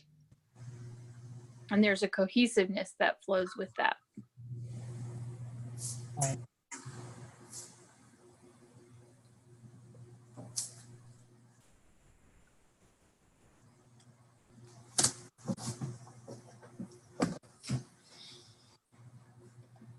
All right, let's look at powerful. The next pillar is your profitable networking, powerful and profitable networking. You know, here's the deal. We don't think about the fact that we all network every day. I've met clients and referral sources in the everyday movements of my business. Now, true story. On one of my adventures in Charlotte, I call them adventures because Katie and I always manage to find some sort of adventure to get ourselves into. That's how we just frame that up. It works, Barbara. We just have to stay with that. But I met this gentleman. You gotta keep laughing. That's all you have to do. I met this gentleman out networking with Katie that had a printing business. And so Katie and I needed some printing done, and I ordered that printing through his business. That was in 2016. Fast forward to 2019. Gentleman comes into my hometown, Springfield, Missouri, and he is now the vice president of Business Networking International, BNI. And he's the big muckety muck. He flies into town to do the meetings, and I'm standing there going, and I knew he came in from Charlotte, and I'm thinking, that guy looks familiar. That guy looks familiar. And so I meet him, we talk a moment, and I tell him, you know, I'm over in Charlotte a lot. And, you know, he says, well, next time you're there, let's get together, blah, blah, blah. Well, I come back and get on my computer to send him an email. And I find that when I go to punching in his email, there's a little pop-up that it's already in there. Mm-hmm. And I'm thinking, what in the world? Guess what, folks? He was the guy I ordered the printing from way back when. And now he has a huge network that he can introduce me to. Do you see how that works? So you never know who you're networking with down the road. So just be vigilant of that. When people know your brand, they know, they're clear about what you do, it's easier to get referrals from the people that you see every day in your life or regularly in your life. Well, and the power of that networking too is the person you're talking to right now may not have the 11 to 14-year-old that has those suicidal thoughts, but his cousin could, his son could, you know, like there's a broader connection there where you're like, I met this lady, because this is how it usually ends up. There's this really cool lady I met that does cool things with horses. You need to call them. Well, that says nothing about anything of what I do, but at least I made a big enough impact to say, hey, you need to call this girl because she can help you. And she uses horses to do it. So it may not be as beautifully and eloquent as we brand ourselves, but you make an impact when you're having a conversation. And it may not be to that person, but they'll connect as it's needed.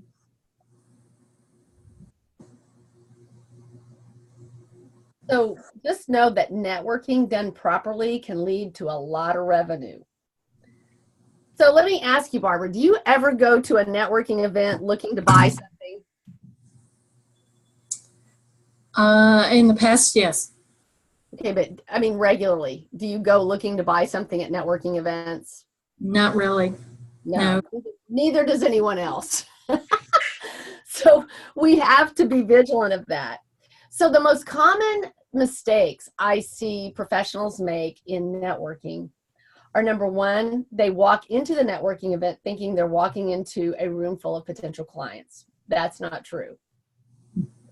Networking is about getting in their Rolodex. Now, for any of you youngsters listening to this recording, it's about getting into the contact list in their phone.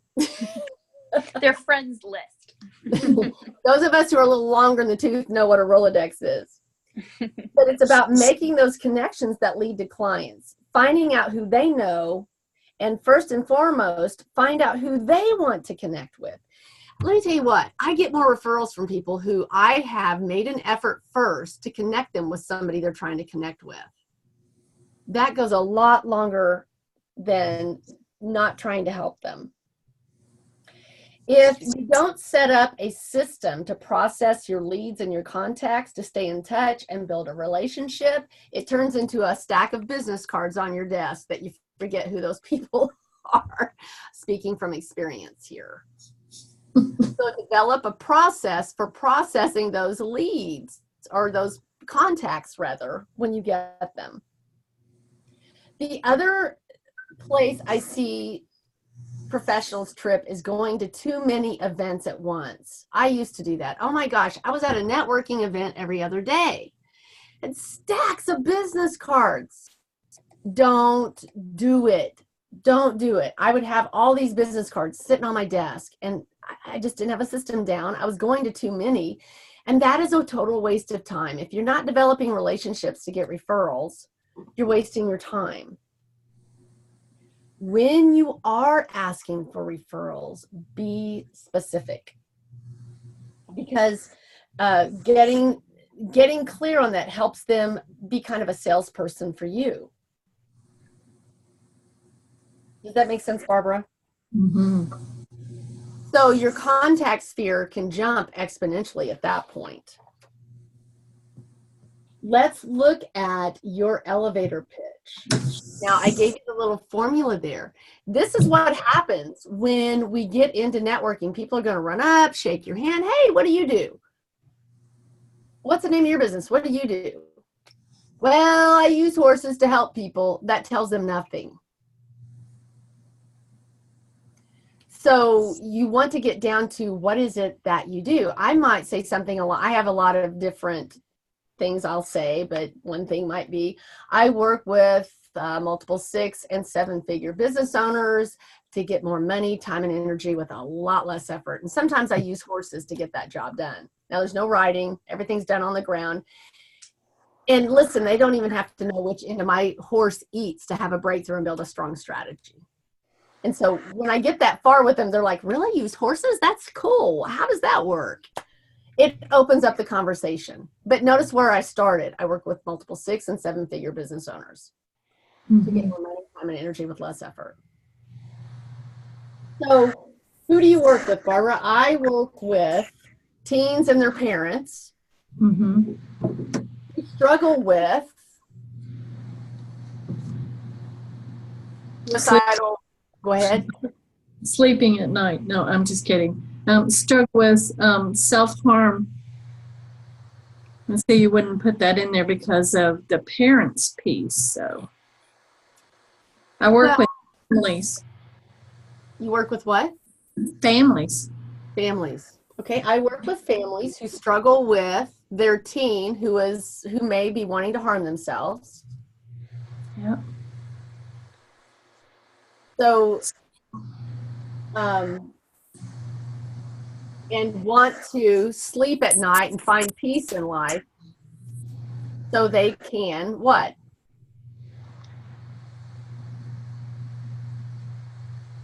So they can, well, that's, so they can be better citizens in the community or something to that. Right, or build a life of their choosing or whatever.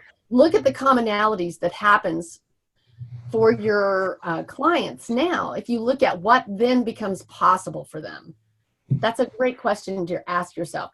What then becomes possible for them? If they're sleeping at night, they're no longer worried about their teen harming themselves. What then becomes possible for them?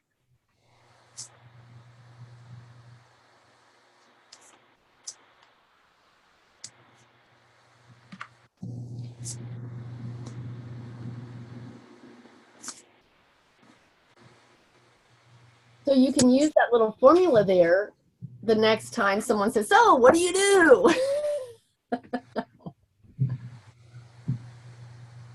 Practice. I use horses. So practice it and, you know, get a couple memorized. So that at the next networking session, I could use them. Yes. It becomes muscle memory. You know, our others we get into, I might say something about, you know, if I know I'm in a group of higher level leaders, I might say something to the extent of we help leaders remove obstacles and problems to replace that with creative and strategic thinking so that they increase revenue, lead teams with ease, and experience more freedom. See what I've done there? And I'll just change that out. It tells them what we do.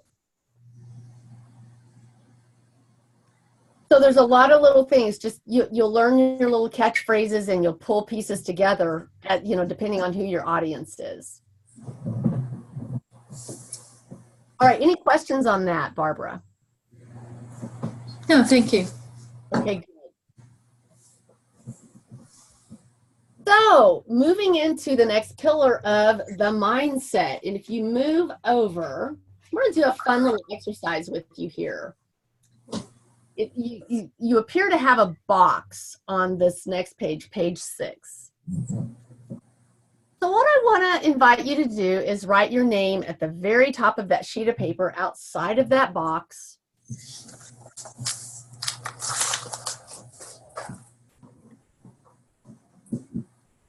Okay.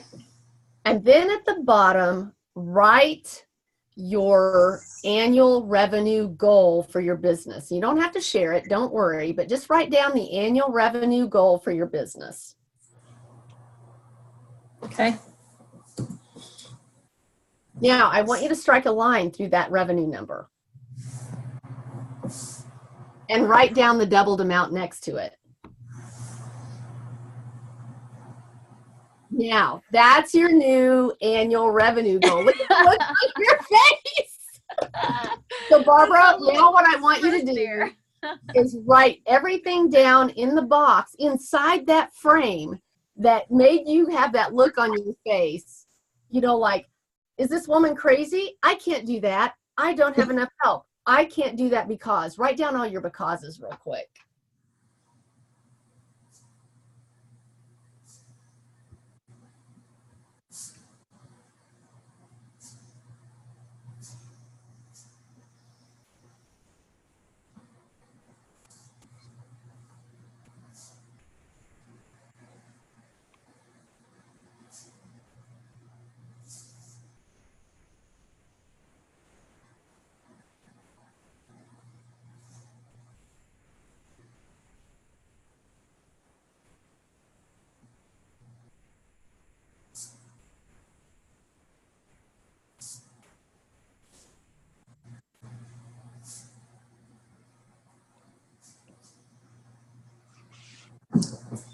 Okay. You got some things wrote down? I do. Okay. Would you mind sharing just one of the things you wrote down? As one of your reasons? Not organized enough. That's a common one, actually. Very common. Now, Barbara, I want to challenge your thinking here. This is what we do in the mental health field, right? We challenge the thinking. That's what I do in the coaching arena, big time. I focus into breakthrough coaching. And that means I challenge what people are choosing to think and believe, because what I know is that when we are willing to open up and think differently, results change. Now, I really want to stretch you here, Barbara. Are you open to being stretched? Yeah. What if all the stuff you wrote in that box is not true? I agree. It's probably. If it's not true, what then becomes possible for you, Barbara? Mm-hmm. I wrote down things like need more planning, no clear path. I think those things can be overcome by really believing and focusing on it. Don't have the help. But I think there's solutions to some of those. And you said on the slide, focus, right? Mm-hmm. Mm-hmm.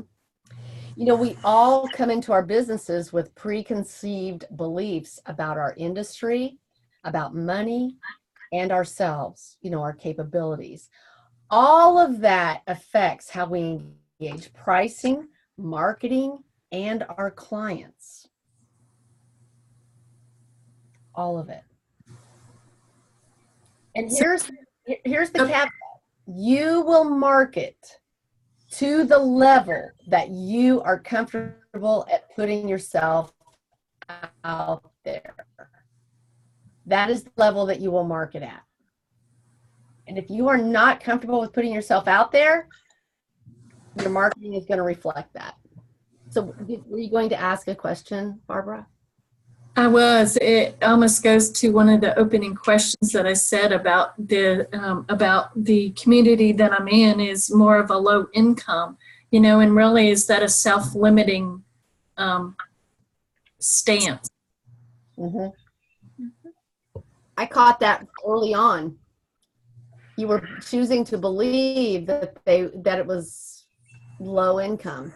Mm-hmm. And what if that weren't true? Right. What if there were resources available that you could help them tap into?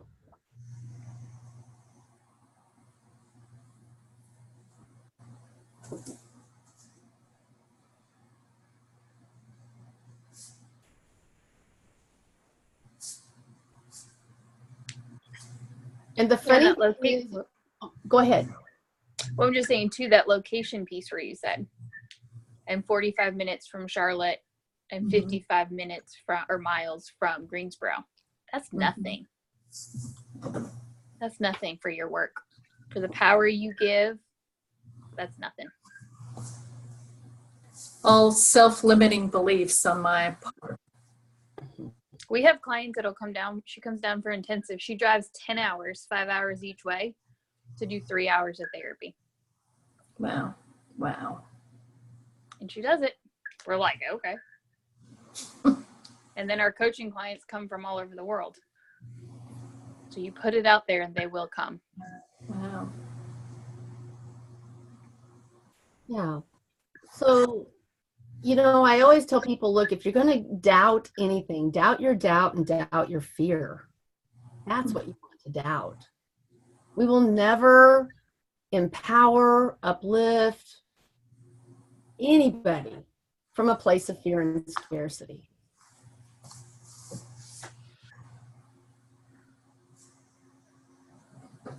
So we have to be willing to break our own belief barriers, which, by the way, I should say shameless self-promotion on the 48-hour breakthrough. That's what we do in the 48-hour breakthrough, is help people break those barriers of belief that they've held all their lives. You know, I can't do it because I'm too old. I'm not educated enough. What are the other common ones, Katie, that we hear? I don't know how. I'm not good enough. I'm not a good business manager. I don't have enough money. And yet we help entrepreneurs and business owners go on and add 6 figures, 7 figures, whatever they're after to their businesses quickly because, shoot, all I can do is stop believing this garbage and take action. All right, any questions, Barbara, over anything that you've just heard? This piece right here that we just talked about is a big piece that's been on my shoulders here, I would say over the last week, about just learning about self-limiting beliefs. Mm-hmm. some place that I need to work on myself. So, Right. Yeah, we all do. We all have to stay on top of that one. All right. And then they'll sometimes pop their evil, ugly little head back up, and then you get to squish them like a fly. But they'll pop up, and you just go, nope.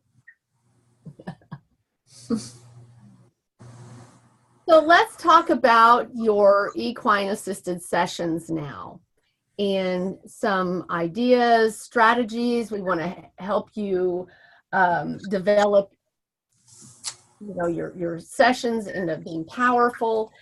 Are you experiencing any challenges with your sessions right now, Barbara? I'm sorry, what was that question? Are you experiencing any challenges with your sessions right now, or do you have any questions about the equine assisted sessions? No, not really. I've done some studying more on the metaphors, and really starting to study on more around metaphors. I love the holding space piece of it. That always becomes a challenge for folks not to talk during that time and just to hold the space. Mm-hmm. I'm doing some studying on the language piece and more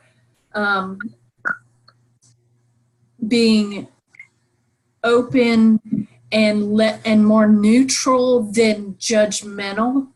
That is really a learning that I'm trying to do around the language. So I've gotten a couple books on that to read. So I guess if you say, am I having any challenges around, those are probably my biggest pieces. Is it judgmental or interpretations? A good question. I think a little bit of both, Katie. But I think the language the language that I use feels more like black or white versus, when I don't mean to put my value. So it kind of goes into what you're saying too. I kind of feel like it might be judgmental, but when I'm talking, I'm thinking, that it's kind of both. So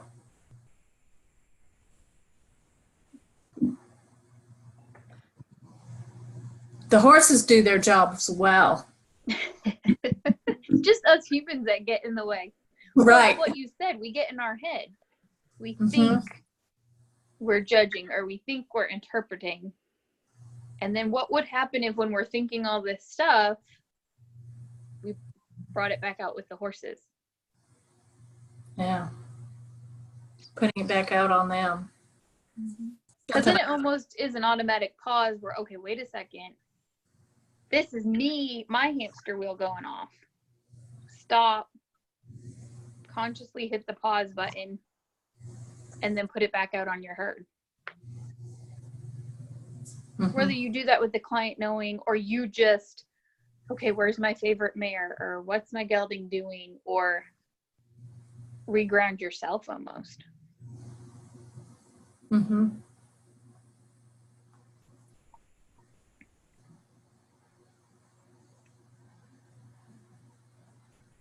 I think one of the biggest challenges I faced in making a shift from therapy to coaching, and this happened about the time we introduced horses, which made it all the more fun in learning the EGALA model,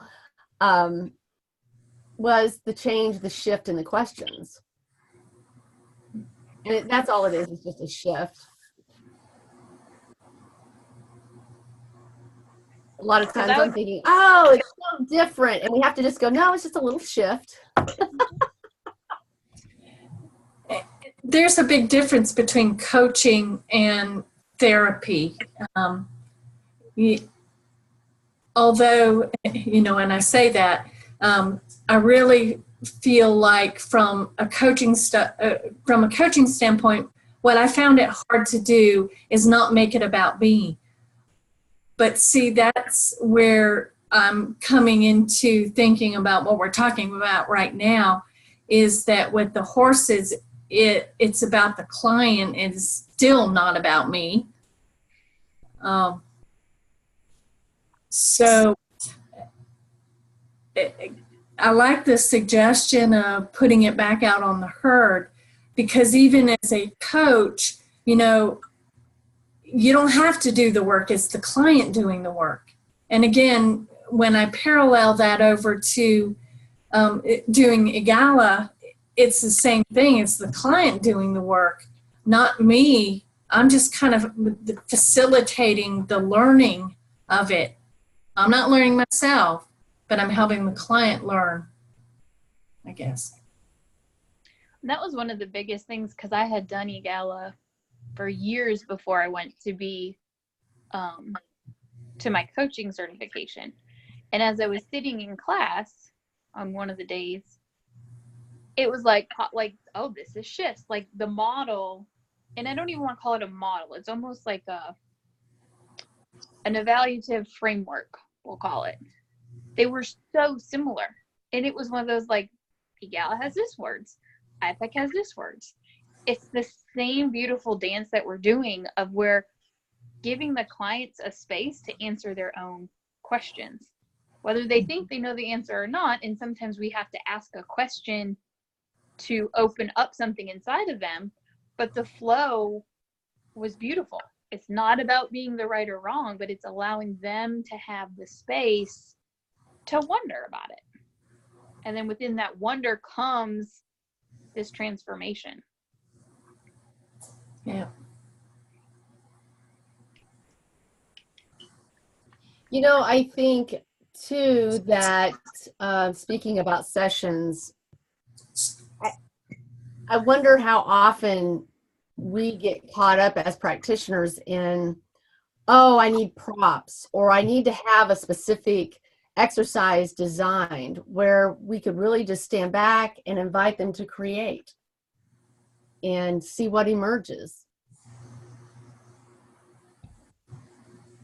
And that whole I must have something in place starts, how shall I say, caging them into something. I'm very demonstrative, in case you can't tell. I direct travel talk. You know, as I talk to other EGALA folks, they ask those questions. Well, what would you do when you have a client, da, da, da, da? You know, and they ask for suggestions around what are those kind of activities. And to your point, what are we we're not creating, but we're facilitating a specific answer for them in our own, you know, by the activities that we do. Yeah. Mm-hmm. Kind of leading them down a path rather than just letting them go where they want. Right. Well, it's always intriguing too. And if you think about your 11 to 15-year-olds and the parents or siblings or support systems, whatever those may look like, is how often are they asked, where do you want to be today? Or what's in your mind or your heart today? What does it look like to have your space? You know, it's those open questions that I think sometimes as parents, you think you ask it, but if there's other challenges and other things that are weighing you down, it's how often is that openness really offered to people? And some, like we do a lot with clergy members, they do not do well with openness. They are figuring out what to do on step 15, and we haven't even entered in the space yet. But when you're giving them a chance to get over their ingrained self, it's amazing what opens up for them. And that it has no props. It's where do you want to be today? What's in your heart today?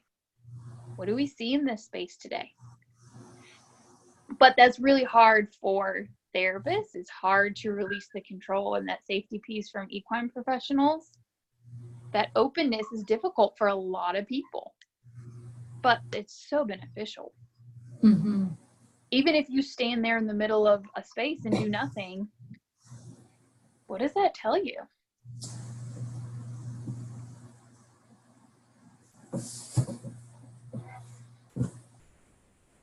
Yeah, so looking at your sessions, Barbara, and really I'm posing a question for you to ponder, journal about, think about.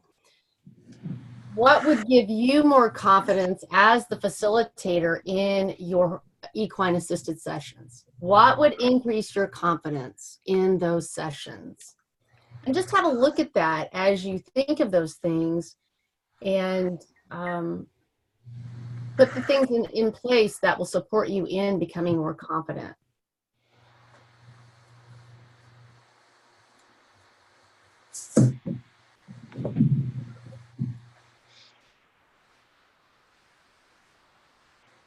So you want me to respond now, Laura? Oh, well, if you have a response, that's great. I'm just giving you something to really kind of keep in front of you. Okay. Because I often find that there's an area where I can improve. You know, I'll carry the skill sets cards that we got in advanced with me. And I might take one on popping, and I'll pop more in the next session. I'll look for opportunities to pop. Or you know, and I'll look at all. All right now. Let's not be telling. Yeah, I popped a little too much one session. She hasn't yet let me forget it. So, but you know, whatever it is, I might focus on that one skill set, you know, one piece of it in a session, just to strengthen. So if you have something, Barb, that we could be of support to you on, you know, we're happy to. Yeah. I don't have an answer, but it makes me think about, you know, it makes me, you know, to your point, that is something that I need to journal on. Yeah. Good. All right. I want to see how we're doing on time here. All right. So, yes. So let's review. We want to clarify our niche. You want to have your signature system, your processes lined out so that you even out cash flow. Marketing becomes easier.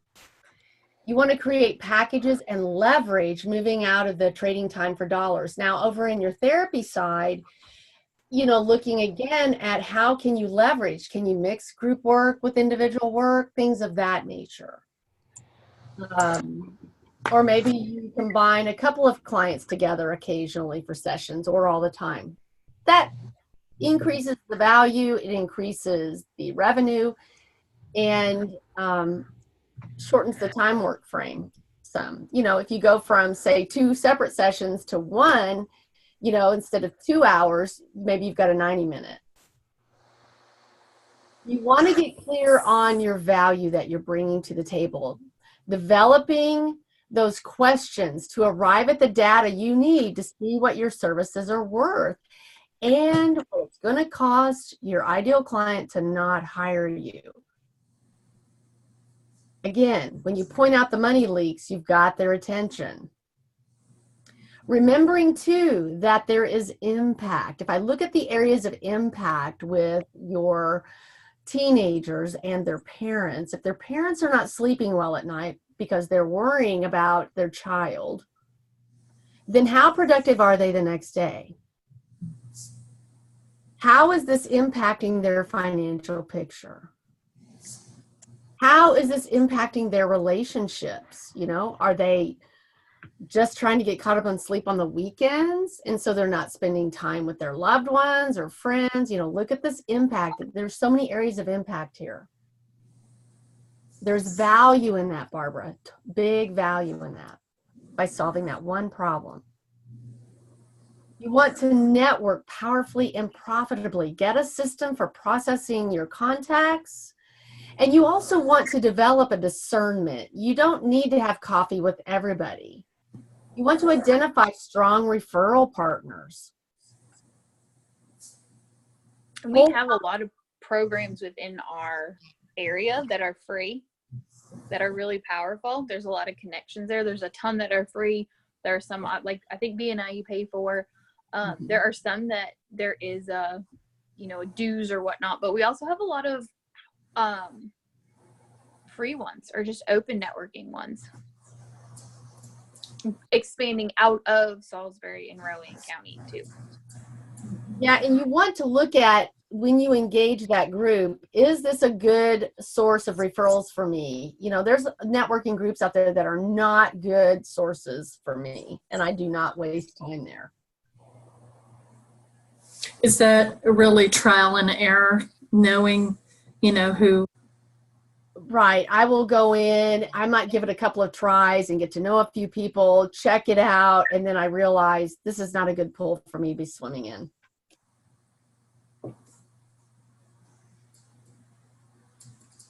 You know, for me, I work well with like wealth managers, continuing referrals, financial planners, people selling businesses, great for me. I mean, you know, like the business brokers. But that's, you know, my genre. You'll figure out where yours are. And then moving on into branding, you want to brand with passion and impact, getting very clear on your brand. What can people come to trust they will experience in working with you, or if they send clients to you?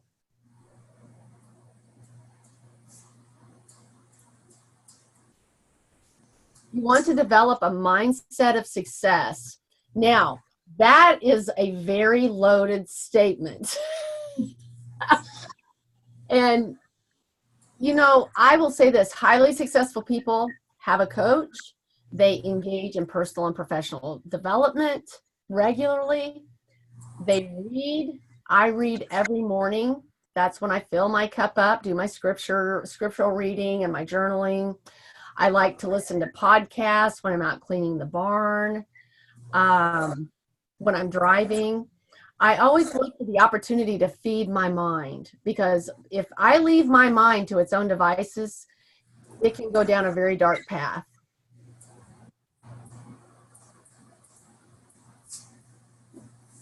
I'm selective about who I hang out with. I don't have time for people who are constantly, having an excuse or blaming someone. Oh my goodness.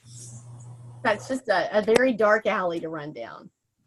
So just be cognizant of what's feeding your mindset. You want to make sure that you are confident going into your equine assisted sessions. How honest are you with your partner?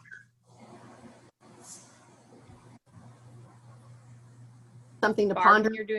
when you're doing sessions, are you able to really be open and honest either before or after you enter into a session? Yeah. Okay. Because that's going to be that's that dance of being, like, I joke, and my husband will laugh at me at times, but I'm like, I have a team of therapists. It takes 7 people and Laura to keep me together. But there's been some challenges that have come through in my life, and I have them to say, hey, you know what? I'm not 100% today. I'm here.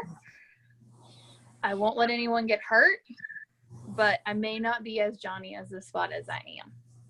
And owning that, and then saying, it's okay. I'm not expected to be 110% every time.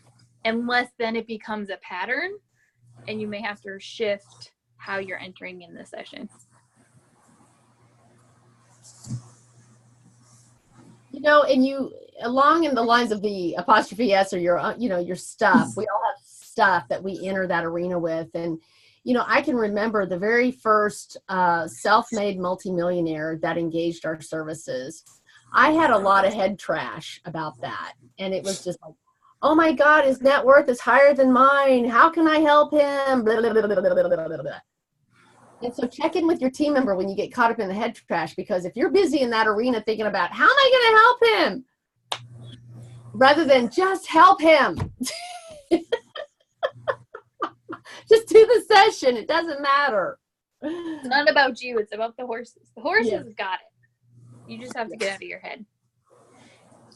So just remembering to stay grounded, check in with your team members, and get centered. That's the basis of the work.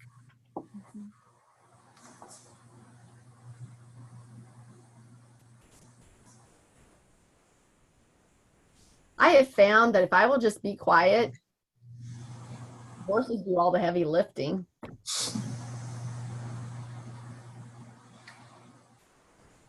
And you come out looking like the most brilliant coach on the planet. We are the most brilliant. Don't you know that? True. So Barbara, do you have any questions? Is there something that we can focus on for you right now to really enhance your experience here with us today?